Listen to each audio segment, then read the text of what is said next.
ज्या पक्षांचा परस्पर पटत नाही, ज्या पक्षांचा परस्पर विरोध आहे, तो विचारधारेचा विरोध असेल, तो सामाजिक कार्याचा विरोध असेल, किंवा तो सामाजिक कार्य करतानाचा त्यांचा अजेंडा असेल, या सगळ्या गोष्टीत जेव्हा आपल्याला विरोधाभास दिसतो आणि निवडणुका झाल्यानंतर हे जर एकत्र येतात आणि सत्ता स्थापन करतात, अशा वेळी मग कुठेतरी कार्यकर्त्याचं मरण होते. 800 रुपयाचा रिचार्ज केल्याच्या नंतर आपण दिवसभर इकडच्या मेसेज तिकडे फॉरवर्ड करा, इकडचा व्हिडिओ उचलून तिकडे पाठवा, याला पाठवा, त्याला पाठवा, आपण फुकट दिवसभर प्रचार करत असतो.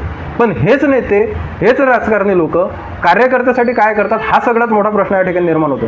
आणि आगामी विधानसभेच्या निवडणुकीच्या आधी माझं तरुणांना एक आव्हान आहे की तुम्ही पक्षाबद्दल, नेत्याबद्दल प्रेम अवश्य ठेवा. एखाद्या पक्षामध्ये काम करत असतो तर त्याबद्दल आकर्षण असणं हे साहजिक आहे, पण त्याचा अर्थ असा होत नाही की आपण पूर्ण वेळ फक्त पक्षासाठी किंवा नेत्यासाठी काम करावं, किंवा तुम्ही काम केलं नाही म्हणून निवडणुका थांबतील असंही नाही.